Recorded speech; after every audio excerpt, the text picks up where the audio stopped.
All right. So the gray studio. Gray studio. My studio is gray. Your studio is gray. You spent a considerable amount of time painting this studio and your previous studio gray.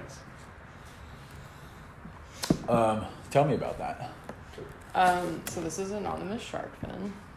It is a color grade that I made that I decided was the most neutral for the kind of light that would be in here, and Which is north light, I believe. Well, and also these, because the lights are really warm. Yeah.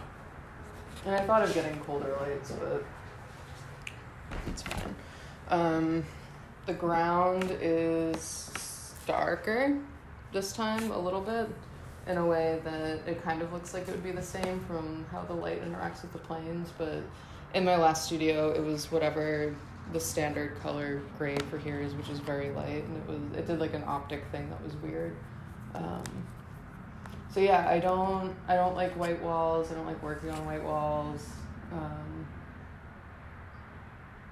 There's so many things about that. First, just like technicality of painting. When I decide to make paintings, color and value wise, I feel like white sets a certain tone that's like on a very high register. Mm-hmm. Things don't look the same, and it's nicer for me if things are gray, that there's like a push and pull with shadow and light. And also color. There's white's a specific color. Yeah, and I don't like sterile environments, and it reminds me of like hospitals and like high-end things. Yeah, me too. Just like, yeah, very disinterested in white rooms and white walls. I can't work in them. It's too loud.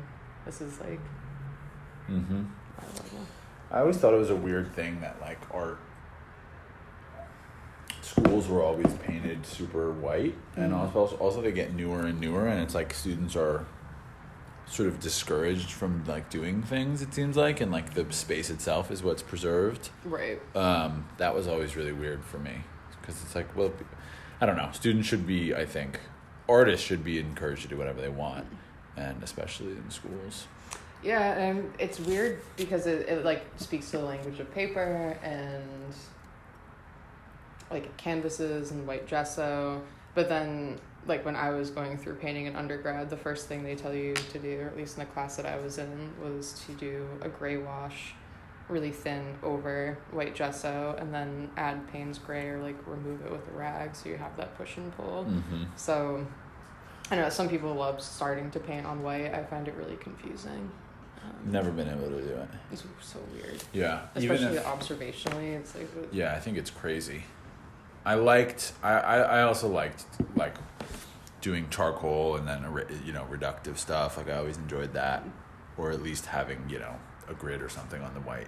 And I prefer in museums and galleries when the walls are painted, because that white is seen as unintentional. You're right. But it's such a choice. Right. And when someone chooses for something to not be white, it's highlighted as this like, oh, you really considered like the space around, which I mean, it's just paint at the end of the day. Like all of it to me is the same. I don't know why white. I mean, there's lots of reasons, I guess, why white, but I think people should think about it way more. Yeah. So this kind of plays nicely into a question that I wanted to ask you. So we're going to just start skipping around already. But something that I have observed in your work, and I haven't looked at your work so much, but from what I have, we've done some group crits and stuff. You seem to have a sensitivity to a certain type of light, and I think this also goes to your surroundings in here. Like I remember the plaster work had this sort of like light, maybe that was coming under like a crack in the door, like underneath the door had that sort of light, or the first paintings that you came in with were and then the charcoal drawings also evoked a really specific time of day. Even the casting stuff I think could be considered photography in certain ways. So I wanted to ask you about photography or light, however you choose to answer the question, in terms of the way you think about it. Also, like we looked through some old photos in your studio one time, just wondering about photography. I've used I mean, my relationship to photography is very practical. Like, I've made work from photography, I've made it from memory. I've done a ton of collage work, and those are mostly photographs, some illustrations, but for the most part I'd say it's photo. But I've never considered photography to be finished for me, because I don't really feel like I'm a photographer in like the traditional sense, I guess. But yeah, light is very important. I'm not really sure why. It's a very like light source, I guess, would be the most like trying to pare that down. Light source is important. I do a lot of interior things or things that talk about interiors, so the way that they're illuminated is important to me, whether it's like a window or artificial light is very key. And raking light on texture is something that I like. Raking light on texture? Yeah, like in the textured plaster things, like having the spray paint come from the side, kind of like an Auerbach sort of thing. Yeah. I loved her when I was an undergrad. Me too.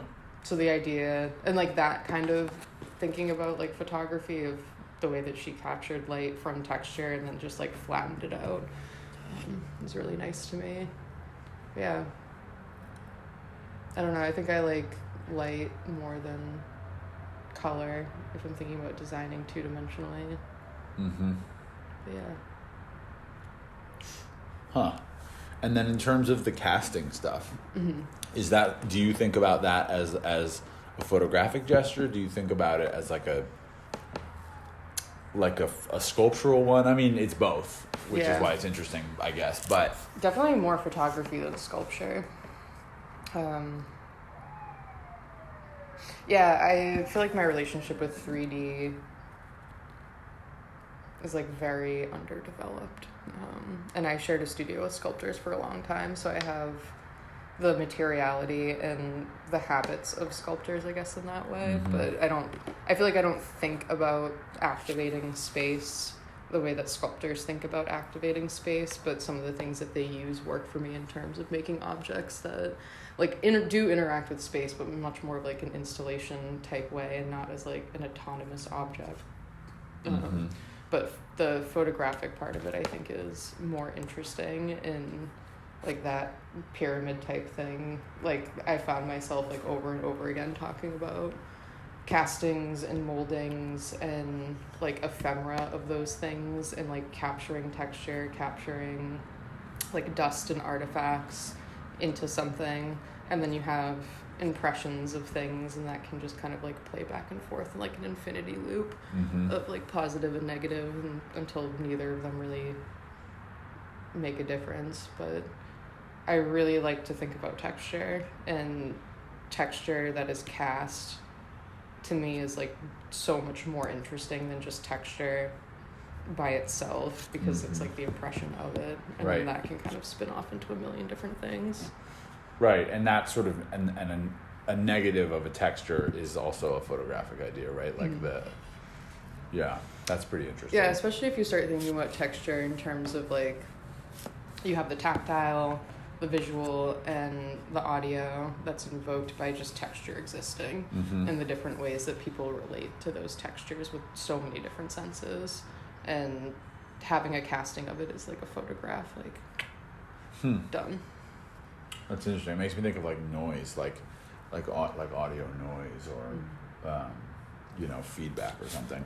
And it plays into things that I like about time too, because then you could also argue it's like a painterly thing more than a photographic thing, or maybe I guess it's the same. I mean, all of those things are so fluid, but in terms of like it being a moment, I feel like more than photography, painting has the archive of like physical development on it instead of the like one-shot development. So photography is like a moment squared. Everything about it is just like a singular thing. And painting is like a moment that is developed through a time-based practice. Unless you start talking about like monoprints being paintings, but that's like a whole other thing. And so for casting, it is like a strange thing where it kind of merges the two, Mm-hmm. where you have the one casting, which is kind of like the photographic gesture, like a singular development. But if you're casting a texture, then the texture itself has its own development of how it was created, and also the future potentiality of if you touch texture over time, it will change too. Right. So it kind of carries both languages into this like strange other space. That's kind of nice. Like it's like future time and Past time condensing into one thing. Well, and then the half-life of the objects that you make, like I know with your paper castings, you know, some of those have disappeared, right? Almost all of them, yeah. Almost all of them. And is that something that you're cool with, or is that like a bitch? I mean, it's not something that I anticipated. It would be really nice if I was like forward thinking enough to be like, yeah, it's like part of it, and it's the ephemera and whatever. Right. I was thinking about ephemera, but it would be a total lie if I said that I was anticipating that happening. I don't know. I mean, I don't have strong feelings about it. Gotcha. Which is something that I learned, but since it wasn't my intention, I want to know how to have control over that. Right. So right now I have like all of these jars of different types of things that can be added into the pulp to try to make it, you know, not be eaten by mice, not fall apart, kind of have like a ossified bone sort of effect to it. Mm-hmm. But then I lose the flexibility. Yeah, like, right. That's a bummer. So I think it's just going to be a lot of playing around until I can kind of like master how permanent or not permanent, flexible, ephemeral, and maybe it's in different parts, because the stuff that I cast onto the plaster paintings, where I had to put Vaseline down on the gel medium, that stuff is just like it's just falling apart so much faster. Mm-hmm. And that's kind of cool, but I'd like to have some sort of arsenal of preparing for that. Right. So like you said, if it is happening, you're sort of in control of it. I feel like grad school, at least the way I'm treating it, it's not about making like super archival things, you know, like the time frame is just too tight for that. Right. Yeah, I feel like there's such an intense emphasis here, even more so than like when I was an undergrad, of people making like incredibly expensive, perfect panel pieces with like oil paint. And it's just so like, I don't know. I was taught how to do that in undergrad when I was a sophomore, and then after that people just like branched out to do like other things, and I've never returned to that or been in that mentality. So yeah, Neither have I. And I can kind of, being around it, I can kind of see the appeal in certain ways, but it also, when it takes you 2 weeks to like start a painting, because you have to build the surface and ground it and put 17 and sand it, it's like, well, that I'm not interested in. and also why? And why? Like, why are you using wood? Why are Yeah. you using nails? Why are you using any of these things? Like, just from the ground up, like, what does each of these materials do for you, except for put you into some sort of legacy of expensive paintings that have been made this way for hundreds of years? Right. Like, what does wood do for the content? Why is it a box? Why is it a box? Why is it oil paint? Why isn't it wheat paste with pigments added to it? So speaking of that, I noticed on your website the way that you list materials, and you said that you worked with sculptors. It's kind of like that sort of reminded me of like the way the sculptor talks about their materials, of like listing all of them out. Whereas painters, you know, Oil on canvas. oil on canvas, oil on panel. It's kind of assumed, and I was interested in that. I also, as someone who's worked with sculptors, I do the same thing a lot of the times. So just talk a little bit about that. Yeah, I mean, having work that, while not being in, like, firmly in sculptor camp, but is still incredibly textured. Like, how do you put an image online? Mm-hmm. And actually have people try to investigate it? And like some things that I got for feedback of like applying to residencies and grants is that it's hard to determine, at least in some of my older work, what is just texture and what is painted, Is it illusionistic texture? If I have metallic shavings on a surface, is that me like painting each individual little thing or not? So like listing everything out is sort of like a transparent move, and these are the materials that you can expect to see and think about the way they interact with each other. And then also went so far as to just have these like almost like rotating like image GIF type things of some of the work I had on my website, because it's almost impossible. I did a lot of sculpted forms, and the way that they were seen from every angle was very important. So how do you like distill that into one thing? And I don't know, like stuff like it being matte black paint versus flocking is really important to me. Because I also just want people to like touch my work, and no one does unless it's in like a format of a book or something that like begs to be manipulated. And putting that there's flocking can at least get people to imagine on a screen what something might feel like. So it starts to not activate tactile senses literally, but at least mentally think about it. Sure. In a way that like just matte black would not. I know with matte black it's almost like the opposite. Like you are afraid to touch it because of like, I feel like, you know, like oils or like some, you know what I mean? Like matte stuff is so precious. I noticed that on your website you have like the really heavy drop shadows, and these sort of like floating things. Everything's a PNG. Everything's a PNG, right? And they float like they're very object like. Yeah. So this is a question that I put late in the thing, but we might as well talk about it now. Like, I liked looking at your website. That was interesting. I figured I should do that before we what do you think about having a website? Like, how do you want people to encounter your work there? You know, like, it's a weird thing. It is a weird thing. But clearly you have put some thought into it and put some time into it. Yeah. And it's not just like your normal, like Squarespace or whatever. Yeah.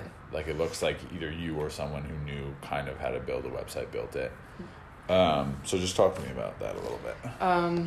So it was like a requirement in my undergrad that everyone had to have a website by the time they were a junior. And I think that was for me 8 years ago. So I've had to, I guess, contend with having a website for 8 years. And I've tried everything. I've had Wix, Squarespace, other people's pixels, like almost every single platform. Right now I use Cargo Collective. It was free for a long time up until like a year or two ago, but it's still like, I think $7 a month or something. And so you get so much more than you would at Squarespace. It's a little bit more limited than something like Wix, but it has more agency than something like Squarespace. And I have tried, I think, every different way to have my work online. And I don't really know how I feel about my website currently, but some of the things that I did like was having the bifurcation. Instead of having things into like series of work, and I work in series, so it's so tempting to have that, just have current, very pared down, like maximum, I think my cutoff is like 10 months, anything I've made in 10 months, and then everything else is just in an endless archive.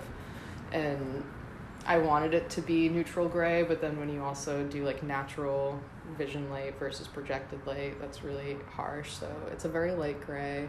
And yeah, when I think about my work and context, that like really fucks with my brain anyway. So I kind of like them being like these disembodied parts that just float, and like that uncomfortable sensation, I feel like it sits well with me. Yeah. Just information of what scale, what are the materials, maybe what it's called, and then the other bits just being like my CV. At some point I had a statement, and I think I took a statement down because I changed it too I didn't much. see a statement. Okay, then it's probably gone. Yeah. I liked the I'd never seen the digital collages. When are those from? Those were the ones that I had on Plexi. in the first semester. Yes. And I was like, I want AstroTurf behind them. Yeah, that's right. And I borrowed your white AstroTurf. Yeah, but then I just had them like propped up on the floor against the wall. The way that I would want to show those, I can't afford to. Which is how? I would like them printed on textured plexiglass and backlit inside of like some wooden frame. Yeah. And it's just like the idea of that's interesting. Do I like it enough to spend the money doing that? No. Yeah, no. Or even time too. Yeah, I'm like, right. oh, that's a nice thought. Yeah, maybe if you're playing with house money, that's something you can do, right? But right. I mean, that's a good. It leads back to what you were saying about like photography, like photography never feels finished, right? Yeah. And I think part of that is that it's digital photography. Yeah. Like when you're doing darker photography, it's a different thing, but like I know that's something I've wondered about is like how can I feel like photography? It's just like this digital file. So what the fuck? Like that doesn't feel good ever. I mean, I think so what do you do with other people can do it. Like I've seen a lot of digital work that I love.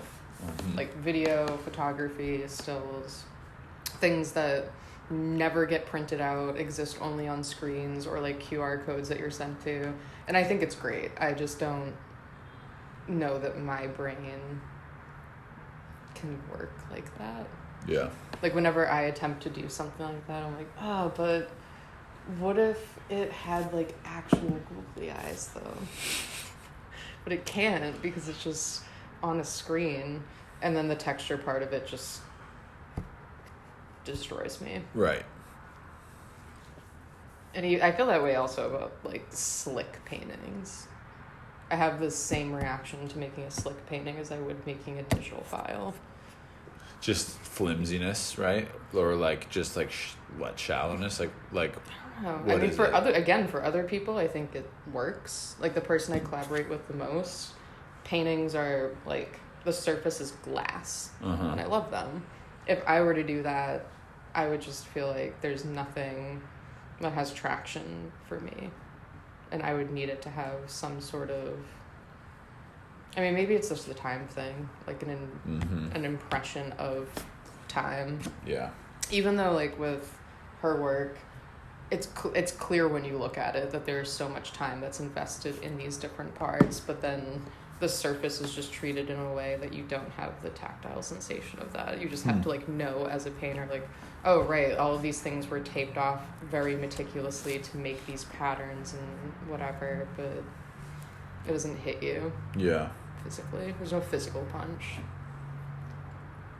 And you want your work to have that physical punch, or you need it to. I feel like I'm satisfied when I feel like the mind-body split is kind of just dissolved into an experience where there's no... Like, I don't have to think about my body reaction in, like, this mental processing like I would with her work, say, because I have to think about what I'm looking at to think about the body parts of it. And also the same thing for body. Right. Okay. Where to go from here?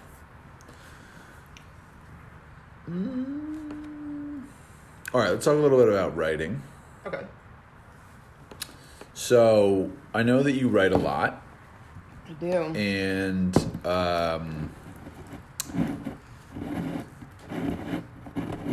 one thing that so this is, I don't really like the way I wrote this question, but I'm just going to ask it. I love it.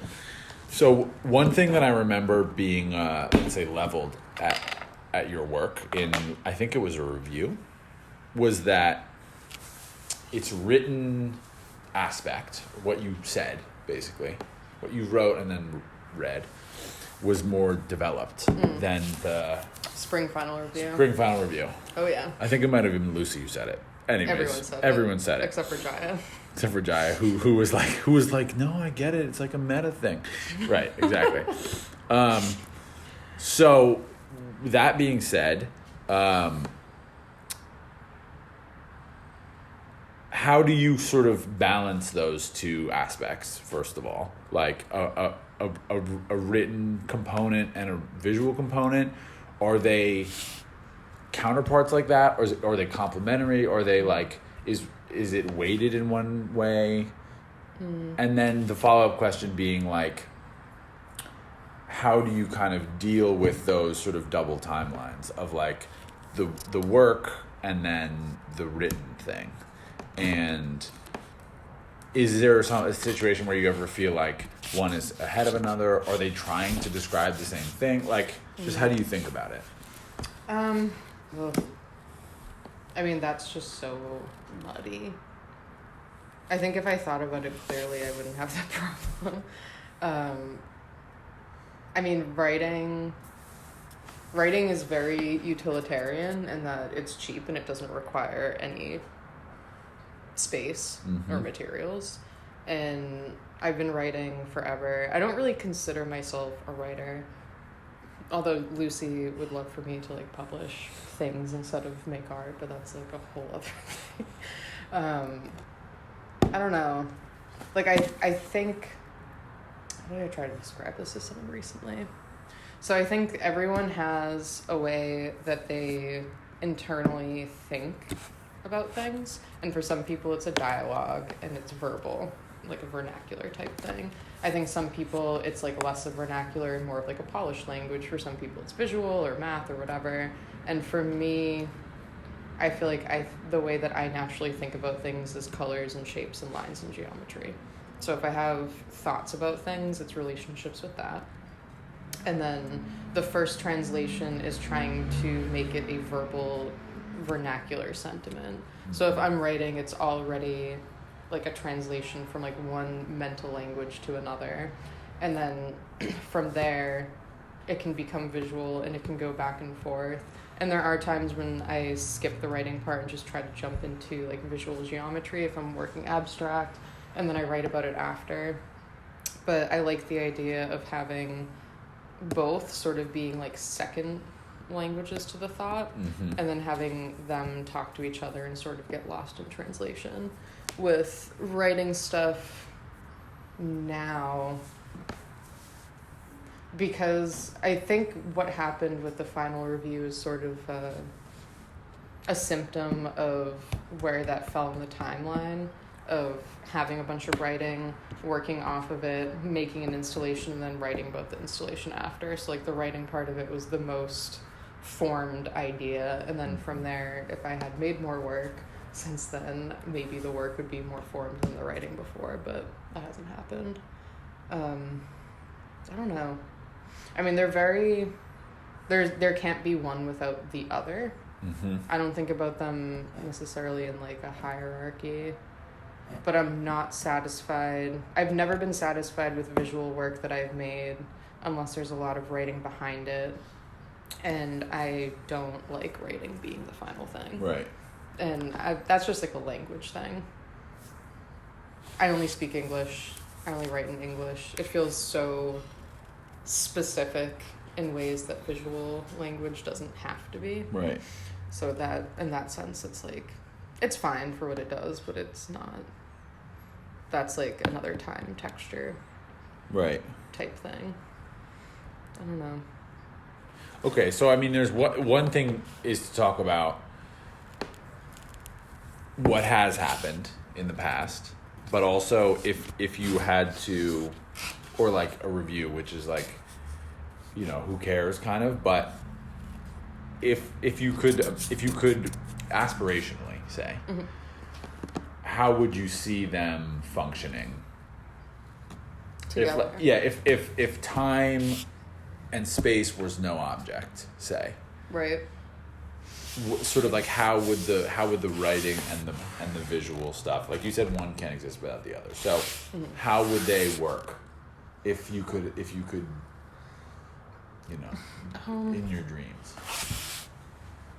The writing,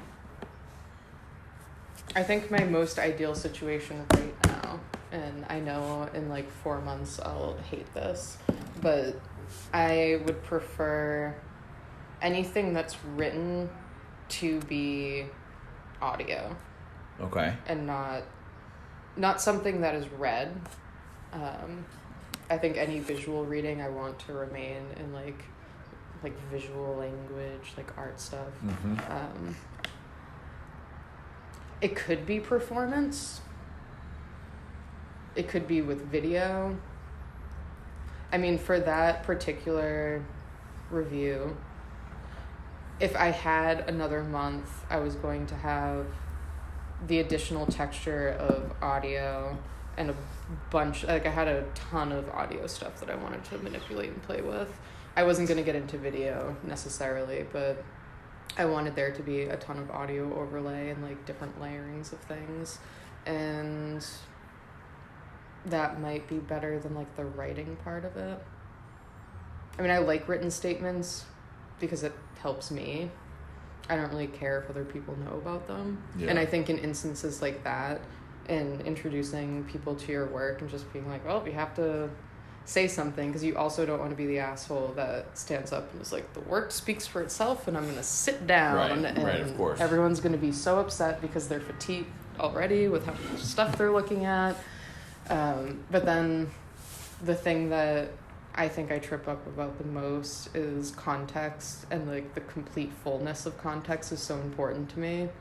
Like where the work is, what color my studio walls are, right. How do I talk about something briefly if I'm like, oh, I'm thinking about these 6 things like so intensely, I have to spell them out. And that's kind of like, that is supposed to help me with that. So those are all of my running thoughts of things that I would probably talk about now at this point, and they have to be so much more succinct, but it was fun to play with that. It is interesting. Well, I mean, 2 things jump out at me. A, this thing about, and maybe this is just an art school thing, and once we're out of here, like this stops mattering, but the sort of like, the more you spell something out in the way that you were just talking about, like, okay, so there's these 6 things that I care about, and to the point that it's almost like it becomes like an installation idea, right? Like it's I care about the way that the space feels, I care about the texture of the thing, I care about the texture of the sounds people are hearing, as well, you know, as well as there's this reading that I want to do, or there's this writing that I've done. So that becomes this installation idea, but also it becomes like the more you give away, in some senses, like somehow you're shooting yourself in the foot that way, which is a weird thing. And I've run into this too. I find myself running into this problem probably in different ways, but giving too much away a little bit. And so it's like you have to somehow like limit yourself and actually like just edit yourself to a painful degree, really. Or go ham. Or go completely balls to the wall with it. Which is what I did both of them, one in fall, one in spring. And it was very satisfying that at least Jaya picked up on that.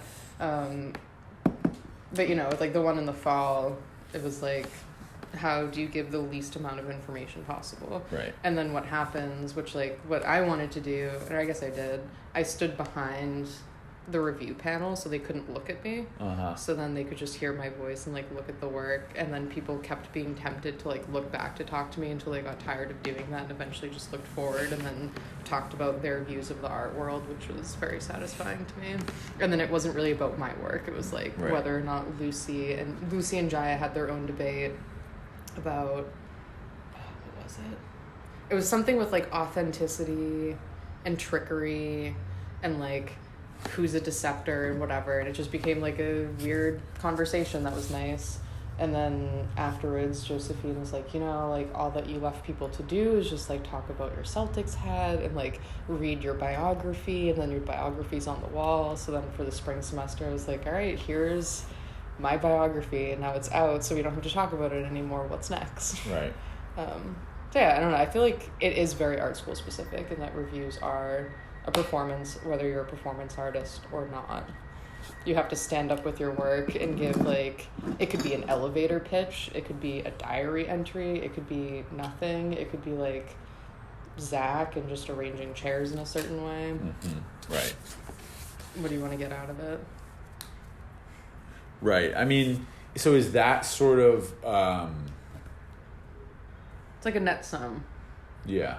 It's like the more that you say, no one has to talk about. So the only thing that's left to talk about, which is, I think, why the review, I mean, it went exactly the way I thought it would, where there's just like 5 minutes of silence because you say so much that what's left to say. And it's like, I know this laundry list of reasons and things that I'm thinking about, and people think about me, and I think about my work.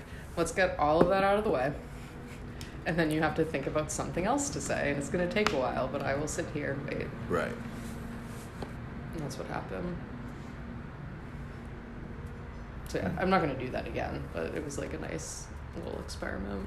Yeah, well, it's nice that you can sort of treat it that way as like an experiment, and also keep in mind that it's like, this is right now, and this doesn't matter. Right. As soon as we're gone. Like at all. At all. Right. At all. And as soon as you leave, the sort of like, you know, people will still have thoughts about the work and still have thoughts about the way you present the work, mm-hmm. but it won't be in this like perform and now we're gonna say stuff about it type of way. Right. You're just like given like a little bit of. Anyways, moving on from reviews, we don't need to talk about that. So. Okay, so the first group crit that we ever did in your studio, I remember you had a very pretty specific laid out sort of plan for the semester, and I was struck by that because it was so neurotic. Think that way at all. It was pretty intense. So. And you had various projects you hoped to accomplish and thoughts about them. Did you stick to that plan? Pretty much. That's amazing. I mean, not completely. I would say 70%, which for me is that's great. That's a high degree of accomplishment. I would say there was 6 series that I set out to do. One of them within a couple of weeks, I was like, this isn't happening. Another one fell off for a different reason, but was replaced by another one. Mm-hmm. So 4 out of 6 were done, and then 2 dropped off and 1 was put on. Okay. So. And it was also, I mean, to be transparent, I didn't have a studio 2 years leading up to then. Mm-hmm. One of those, the first year, I pointedly did not make it work or look at work at all. So, I mean, it's kind of like you didn't make work or look at work? Yes. Okay. Yeah. And the for and an the entire goal year. And the goal was the goal of that. We said pointedly, so. Yeah, it was pointed in the way that I made a decision on one day, and I was like, until this day of the next year, I'm not going to look at or make work. And that was. Did we start school 2018? 2018. Yeah. So September of 2016 until September of 2017, I didn't make or look at work. And then September of 2017, I made a bunch of work in 4 months. Very quickly, applied here, got in. Everything I made was at home, and it was a fucking nightmare. And then went to Europe for a while, and then didn't make work again until I came here. So there was this weird lull that happened in that period where by the time I got here, I had all of this stuff that I was like, once I get a studio right. and I have space, these are all the things that I want to do. So in transparency, it was kind of like I blue-balled myself. So that was part of the reason, is you had all this shit stored up, and then... Well, for that 1 year where I didn't do anything or look at anything, I was trying to decide if I, A, wanted to look at academia ever again or go back to it. Mm-hmm. B, if I still had interest in being a visual artist, and if after a year of not engaging, if there was anything there, or if it was a thing where I was like, oh...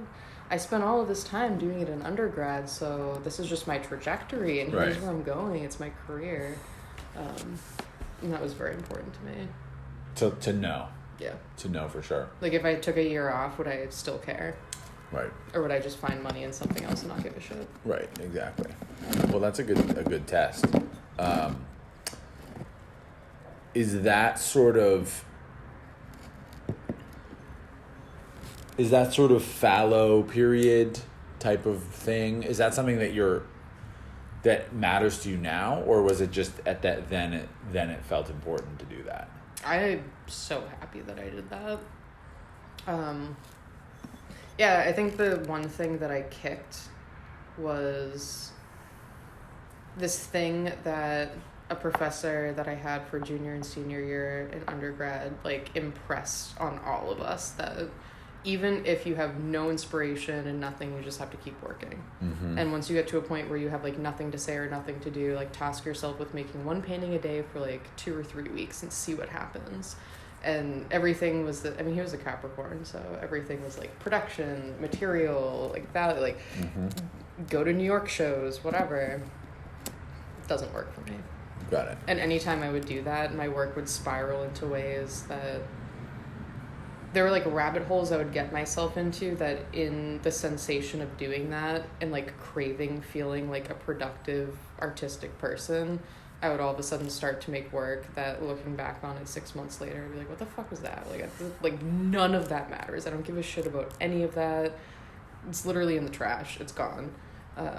Which is a waste of time, a waste of money, a waste of effort. I could have been reading. I could have been drinking at the beach or doing anything else.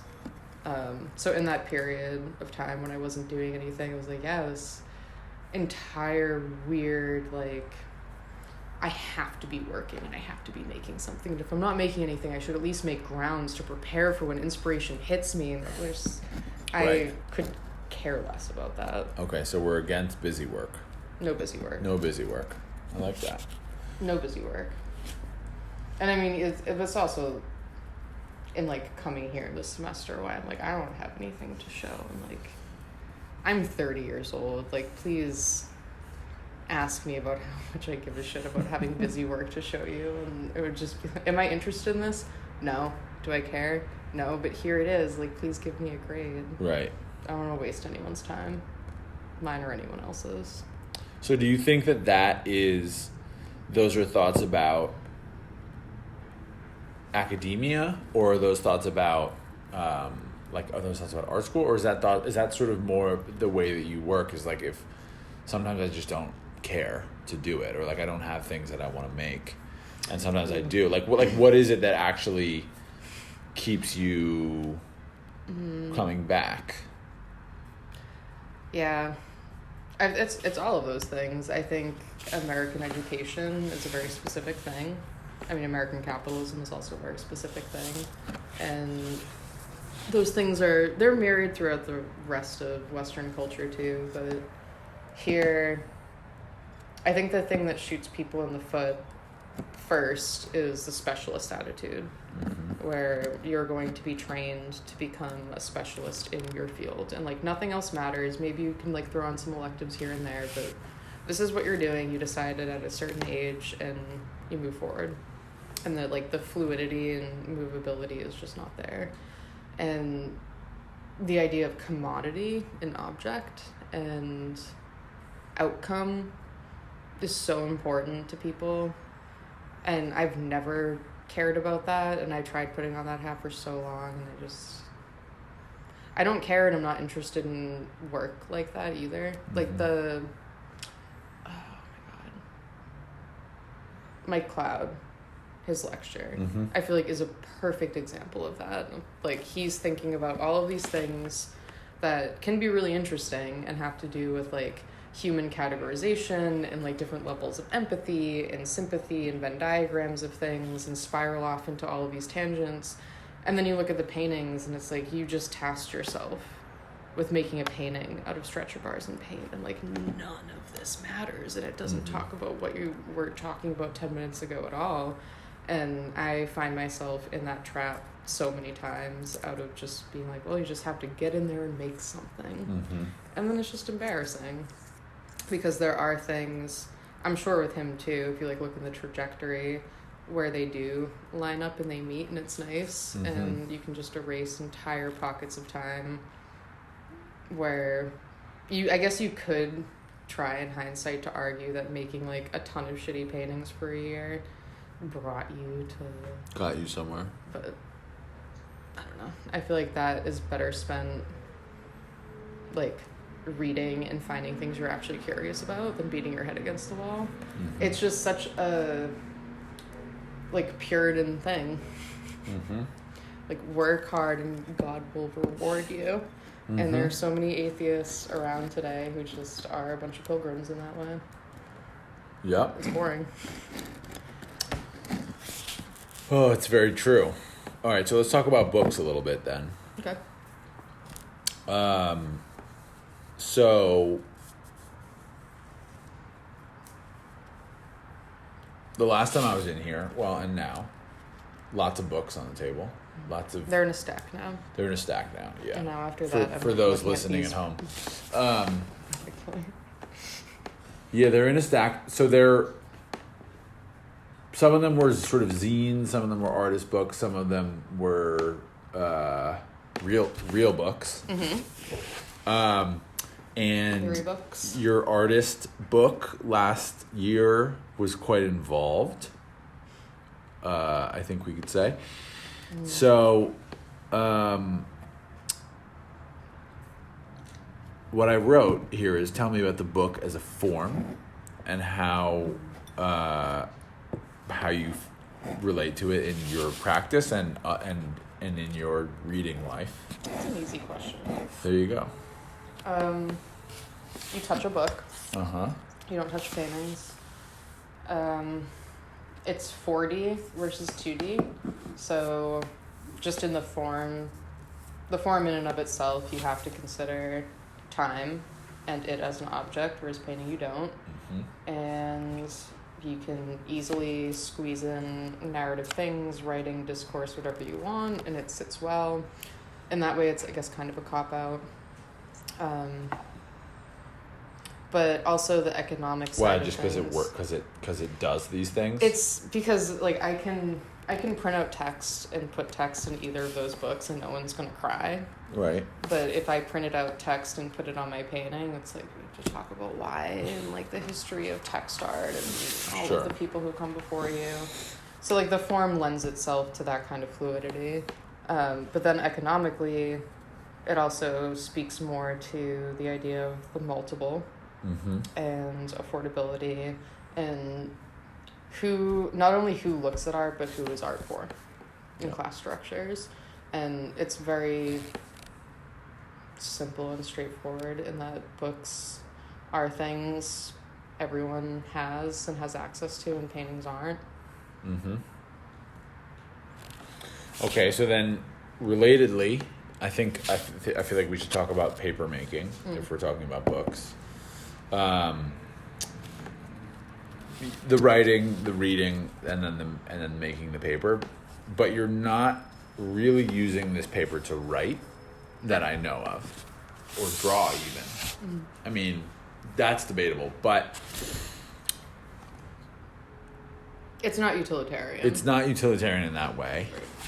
And honestly, it's more expensive. It's expensive. It's a little bit right. It's finicky. It's sort of labor intensive. It's probably also economically expensive. Certainly in terms of time. So let's talk a little bit about the process of making paper. How did you get into that? What are your sort of hopes and dreams about it? Also, like, I know you put lots of shit. You put lots of different shit into the paper. So, yeah, go ahead. In undergrad, I took a paper making course, and I did it when I had this idea that I wanted to be a fiber major instead of a painting major, or do a double major, which I didn't end up doing. But the paper making class, I didn't like it when I was taking it, and I was going through like a lot of weird shit when I was taking it, and afterwards, I think I was a junior. The next year, though, I was really into the idea of it, and I think I just didn't have the like brain space for it at the time.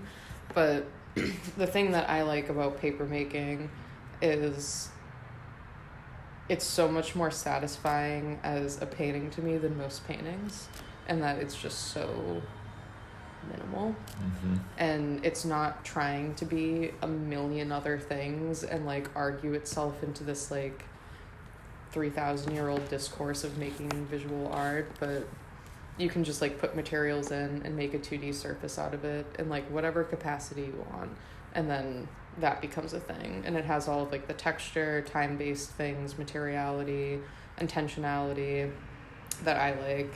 And I'm very suspicious of, like I said before, paintings that have like prefab grounds. Mm-hmm. Because if I'm taking the time to look at an object that someone makes, like the first thing I ask myself is, why does it exist from the ground up at all? Mm-hmm. And I get kind of obsessive about that with my own work.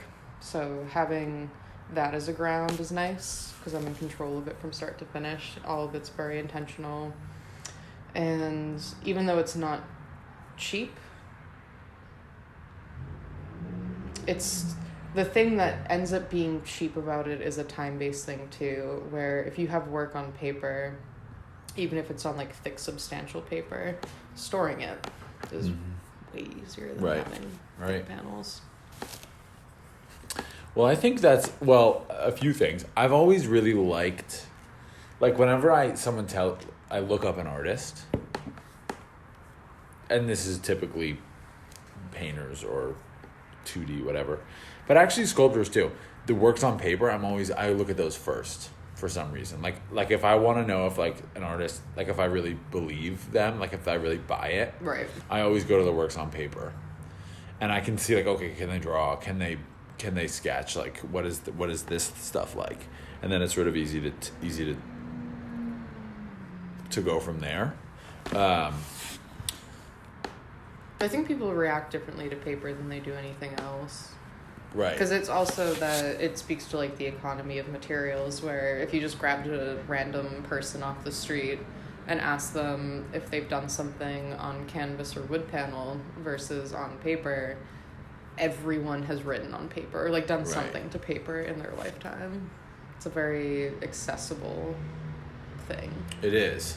I know, I like that about it too. Although you could also argue that at least in this environment, paper becomes a strange material in a way. It's so especially weird. The way that you use it. Like it's like what this is on paper? Like I mean, I think everything economical here is strange. Yeah, that's an I mean, compared to my undergrad experience, like that wouldn't be weird at all. Right. And people using like cheap materials or ephemeral materials was very commonplace. And here everything's like made to be in like the Tate.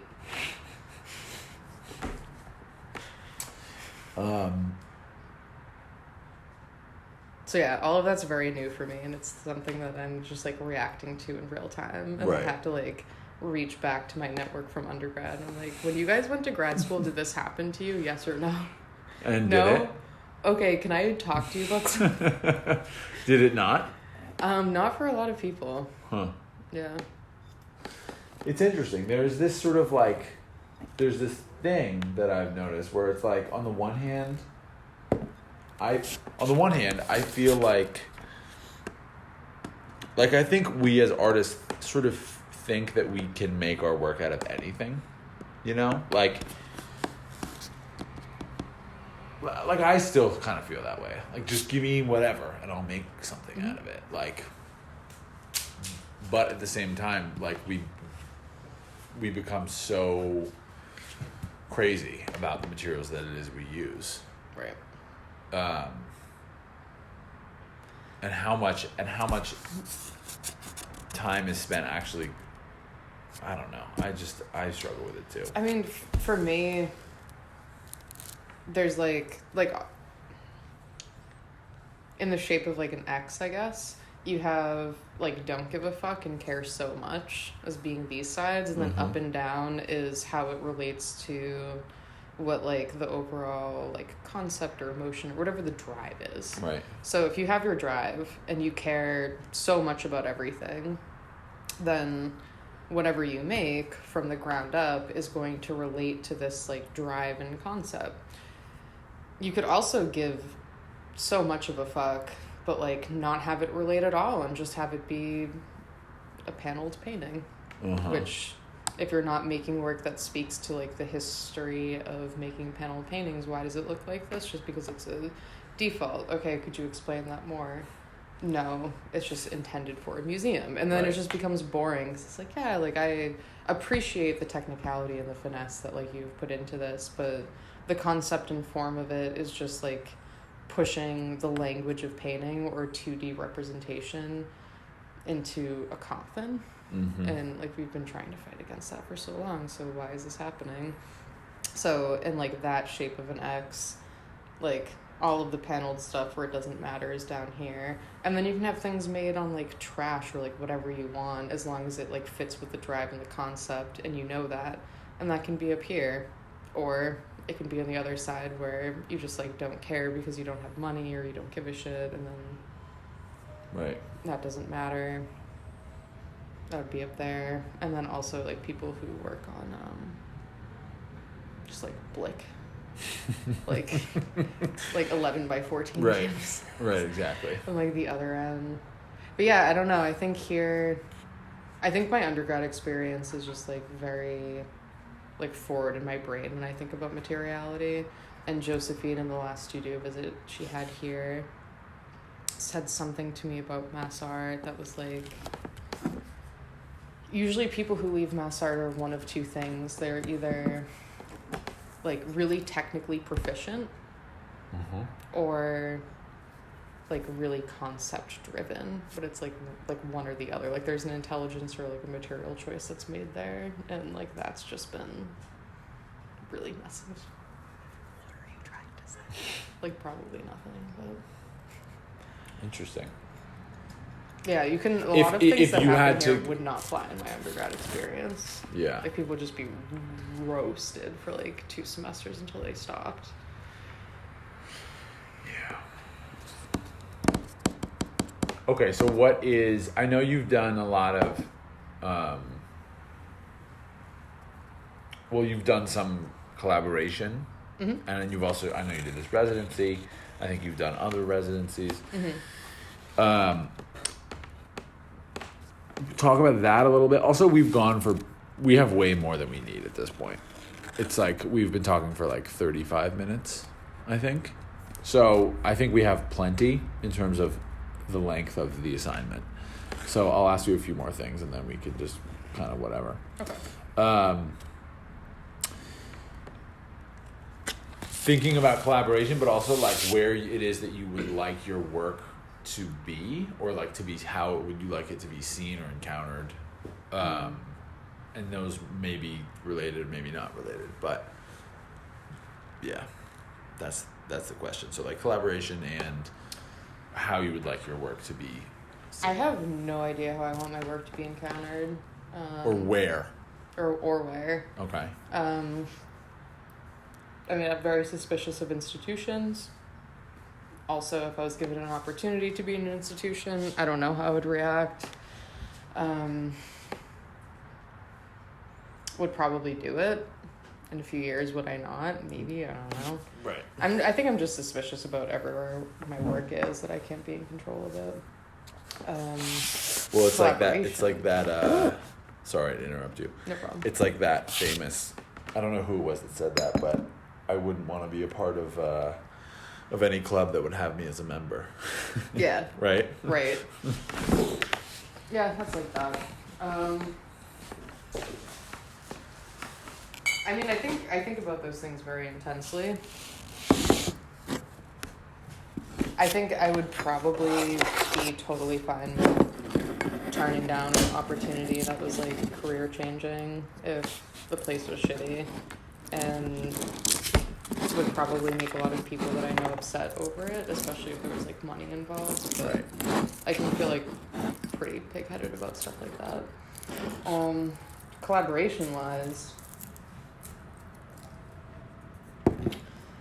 I love collaborations, and I think it has to be, the way that I work best is a healthy balance between the two.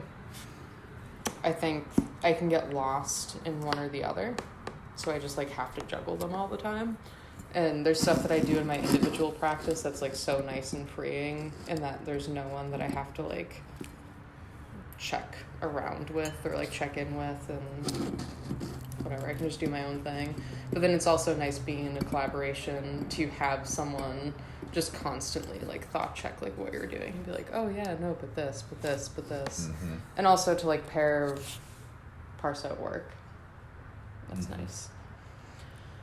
Because things are just easier with 2 or 3 people instead of one. But the way that I work is very different in collaboration versus individual. And having like those things actively intertwined all the time is really good. Yeah. And I know there's like, some people just have strictly one or the other. Right. But for me, I think I originally had the mentality that doing collaborations would feed into my individual practice, and that was like a good exercise, but now I feel like it's a symbiotic thing. I'm doing a few right now. One of the weirder ones that I'm doing is with these 2 dudes who are trying to do a book project internationally. Okay. And they're not visual artists at all. And they're working with like 15 different people. And they've been working together for years. They're very cute. And they have invited me to be an admin with them. So now I'm just like this third wheel on this like pre-existing thing that's been around for like over a year. And that's almost my favorite type of collaboration, because there's one of them is a philosopher, the other one's a composer.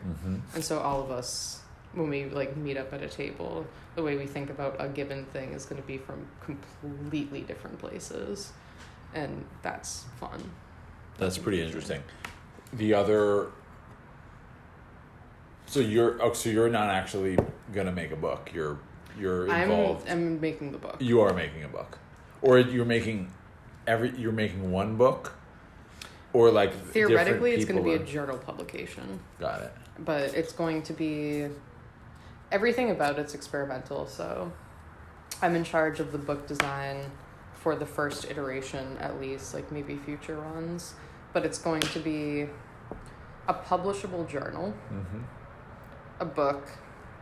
So the journals are going to be editions of this book, an installation for the book with a performance element around it that's an event.